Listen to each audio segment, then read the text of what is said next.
হলদিবাড়ি মেখলিগঞ্জ রাজ্য সড়কের নতুন পেট্রোল পাম্প সংলগ্ন এলাকায় পথ দুর্ঘটনায় আহত হলেন 3 জন।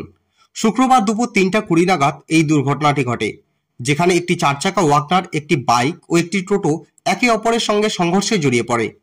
প্রত্যক্ষদর্শীদের সূত্রে জানা যায়, হলদিবাড়ির দিক থেকে আসা একটি বাইক পেট্রোল পাম্পে তেল ভরার জন্য হাত দেখিয়ে রাস্তা পার হওয়ার চেষ্টা করছিল।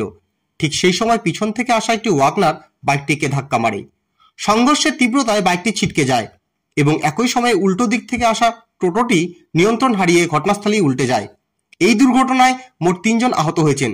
আহতদের মধ্যে বাইক চালক এবং 2 জন টোটো যাত্রী রয়েছেন। স্থানীয়দের দাবি অনুযায়ী 4 চাকা ওয়াগনারটিতে বাইক চালককে তুলে দিয়ে দ্রুত মেখলিগঞ্জ মহকুমা হাসপাতালে পাঠানো হয়েছে। অন্যদিকে টোটোয় থাকা 2 আহত যাত্রীকে উদ্ধার করে স্থানীয়রা হলদিবাড়ি গ্রামীণ হাসপাতালে নিয়ে আসেন। হলদিবাড়ি গ্রামীণ হাসপাতালে চিকিৎসাধীন আহত 2 টোটো যাত্রীর নাম বাপ্পাদেব সিংহ, বয়স 22 বছর এবং আলামিন সরকার, বয়স 13 বছর। তাদের দুজনেরই বাড়ি হেমকুমারী গ্রাম পঞ্চায়েতের অধীন জিয়াউদ্দিন মোড় এলাকায়। এই মুহূর্তে তারা হাসপাতালে চিকিৎসাধীন রয়েছেন। বললাম যে বাইকটাকে মেরে দিল, 4 চাকাটা মেরে দেওয়ার পরে আমাদেরকে মারতে আসছে, মানে ওকে আমি সাইড করে যাওয়ার সাথে টোটোটা পাল্টে গেছি। না, 4 চাকার কারটা ছিল, ওরা মেখলিগঞ্জের দিকে চলে গেছে। আমরা তো আঙুল দেখা থেকে হলদিবাড়ি আসতেছি। ভয়ের ঢাকা পেট্রোল পাম্পে।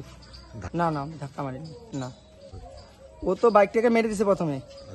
মেরে দেওয়ার প্রথমে আমাদের এদিকে আসতেছে, মানে ধরে নাও 3 হাত আসলে ও মেরে দিত আমাকে।